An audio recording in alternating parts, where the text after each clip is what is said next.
Salut tout le monde, c'est Sou, j'espère que vous allez bien.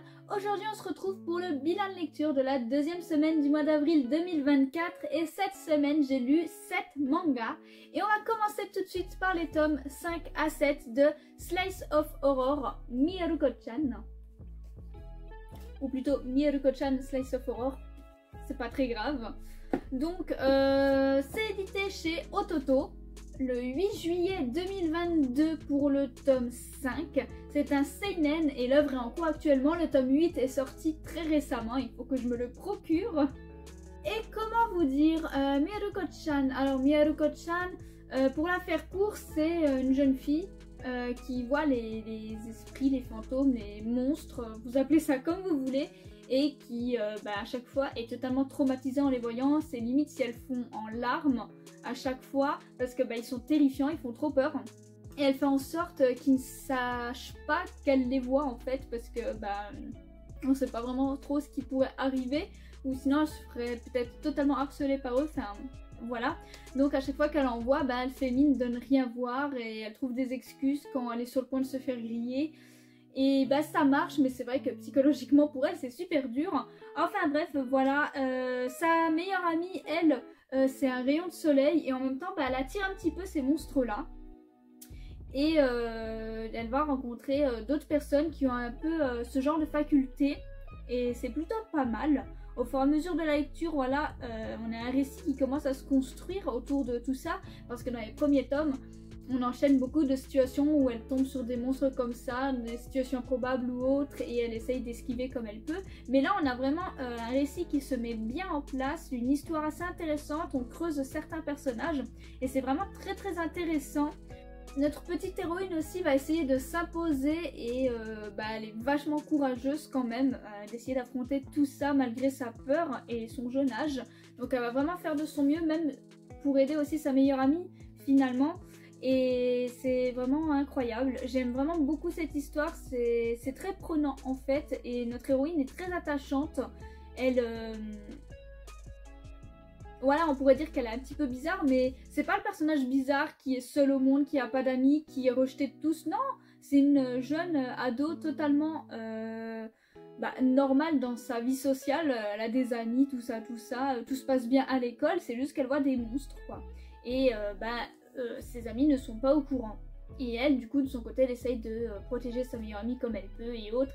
Et c'est bien qu'elle ait d'autres personnages qui ont des facultés un peu comme elle, parce que du coup, elle se sent moins seule. Et c'est plutôt intéressant parce que certains ont des facultés différentes d'autres et à des degrés différents. Et c'est vachement intéressant. Là, dans le tome 7, elle va rencontrer ce personnage-là qui est une nouvelle étudiante et qui est mannequin, si je me rappelle bien. Sauf que notre petite héroïne, elle la voit pas comme on la voit sur la couverture et comme la voit tout le monde. Elle la voit en monstre en fait.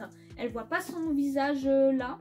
Et c'est assez perturbant, du coup on comprend pas trop pourquoi cette jeune fille apparaît en tant que monstre face à notre héroïne. Surtout qu'elle est pas morte parce que tout le monde la voit quoi. C'est pas un monstre, un fantôme ou autre. Là elle est vraiment réelle, mais notre héroïne ne la voit pas comme elle devrait la voir normalement comme les autres.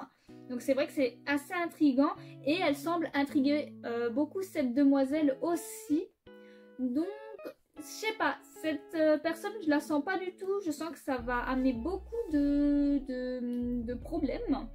Mais en même temps, j'ai très hâte de voir la suite pour comprendre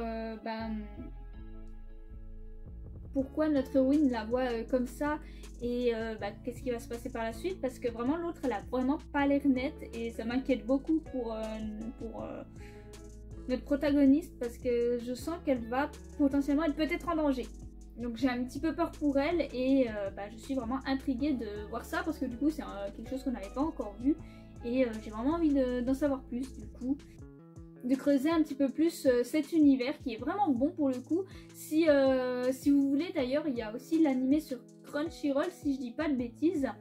Je l'ai pas regardé entièrement encore, mais en tout cas du peu que j'ai vu, ça semble plutôt fidèle à l'œuvre papier, donc c'est super cool et je trouve que l'animation est vraiment réussie. Donc franchement je vous le conseille. Et au niveau des dessins, c'est plutôt joli.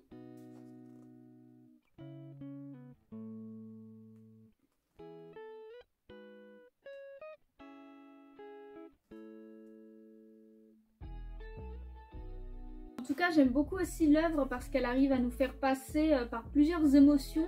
On peut avoir des moments assez drôles et assez absurdes et des moments hyper sérieux et touchants et c'est vraiment top. Le récit, il est vraiment bien maîtrisé et ça donne vraiment envie de découvrir à chaque fois la suite et de se plonger dans les tomes futurs. Ensuite, j'ai lu le tome 3 de L'île aux escaliers. Alors, L'île aux escaliers, c'est édité chez Delcourt Tonkam. Le 22 juin 2022 pour le tome 3, c'est un seinen et l'œuvre est terminée en 3 tomes seulement. C'est un manga de la collection Moonlight de chez Delcourt Tonkam et comme vous avez l'habitude maintenant, c'est une collection soit j'adhère ou soit j'adhère pas du tout. Pour cette œuvre-là, les 2 premiers tomes m'ont plutôt bien plu, même s'il y avait quand même énormément de mystère et de flou. Et ce 3e tome est là pour nous éclairer un petit peu. J'ai été un peu perplexe par la fin, par cette fin. C'est un peu une fin ouverte, on va dire, pas une réelle conclusion à mon sens. Ce qui m'a un petit peu déçue finalement, j'aurais vraiment voulu voir un vrai bout à cette histoire. Là c'est plutôt ouvert. Et les fins ouvertes, ça me dérange pas forcément, mais ça dépend le contexte. Et pour ce récit-là, j'aurais préféré ne pas avoir de fin ouverte, honnêtement. Du coup, je me sens un petit peu frustrée en fait, parce que j'aurais bien du coup voulu avoir d'autres tomes pour avoir une vraie fin. Une fin où on voit tout se faire et se finir de A à Z. Parce que du coup, voilà, on se pose encore des questions finalement à la fin. Et on a cette petite frustration. Et c'est un petit peu dommage. La sorcière était un personnage vachement intriguant aussi. Et au moins on comprend pourquoi il se retrouve dans cette île, coincé. Et ça par contre c'était très intéressant. Vachement bien trouvé je trouve. Je trouve que c'était vraiment pas mal. Mais voilà, le seul truc qui m'a finalement dérangé, c'est vraiment la fin que je trouve assez précipitée et vraiment trop ouverte. Et du coup ça me laisse une petite frustration, sinon le récit il était plutôt cool, j'ai bien aimé, les personnages étaient plutôt intéressants. J'ai bien aimé les suivre et comprendre un petit peu leur psychologie et leur histoire, même si pour certains c'est encore assez flou. Mais voilà, de manière générale c'était cool, c'est juste la fin au final qui m'a vraiment un petit peu dérangée. Mais c'est une œuvre qui était quand même sympa dans la collection Moonlight. J'en ai lu d'autres qui m'ont beaucoup moins plu que celle-ci. Et celle-ci, du coup, je vais la garder dans ma collection parce que j'ai quand même passé un bon moment de manière générale. Et puis les dessins sont plutôt jolis.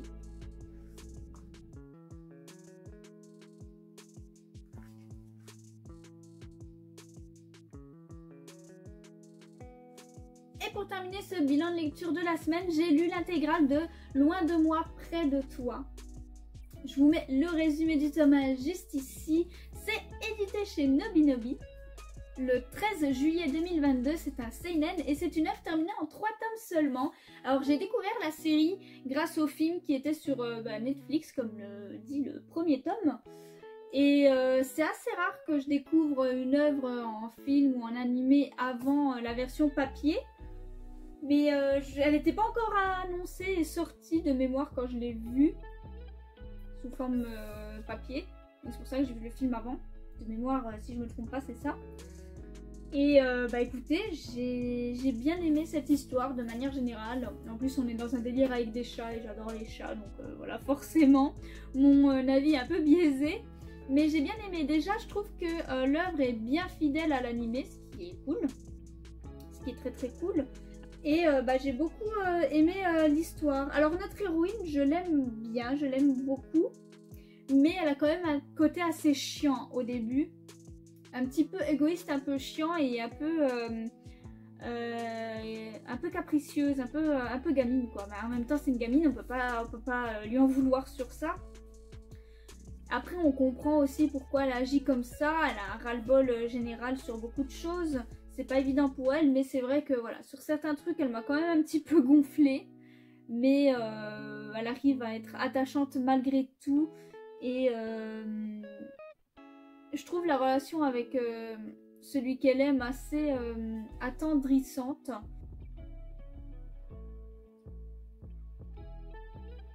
Et j'ai bien aimé cette idée que s'il ne l'aime pas en tant qu'humaine, ben, elle se transforme en chat et ben, là elle peut être près de lui sans souci, prendre soin de lui, en apprendre plus sur lui. Sauf que bah, forcément bah, ça va lui retomber dessus à la petite madame et bah, tout ne va pas se passer comme elle le veut. Et j'aime bien parce que du coup lui va se rendre compte ensuite des sentiments qu'il a pour elle. Et je sais pas, c'est une belle histoire d'amour en fait.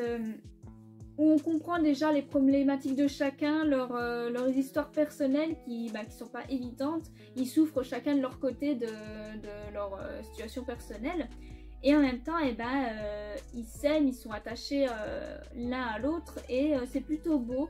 Et c'est en se sauvant à cause de cette histoire de chats qui vont finalement se rapprocher à fond et enfin être ensemble. Et je trouve ça beau, je trouve que c'était une bonne histoire, bien racontée. Voilà, il n'y a que 3 tomes, mais c'est pas trop lent, ça ne va pas trop vite. C'est juste parfait en fait, le rythme il est vraiment très très bon. Et les personnages ont une évolution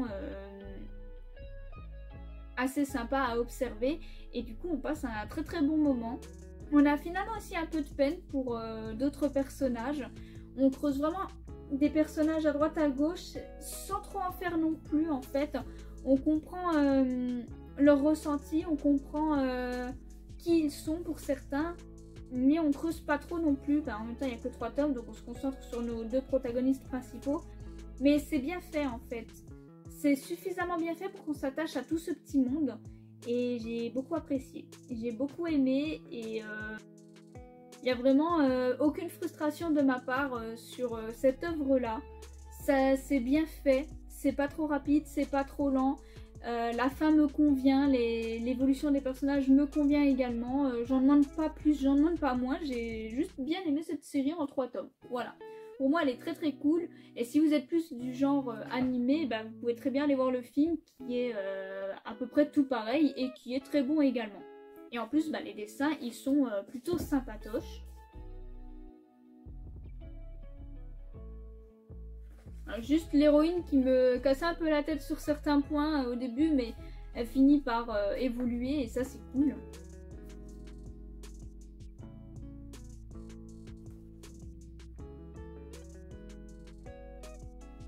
Et c'est ainsi que se termine cette vidéo bilan lecture de la semaine, j'espère qu'elle vous a plu. N'hésitez pas à me dire vos lectures de la semaine, si on a des lectures en commun ou non.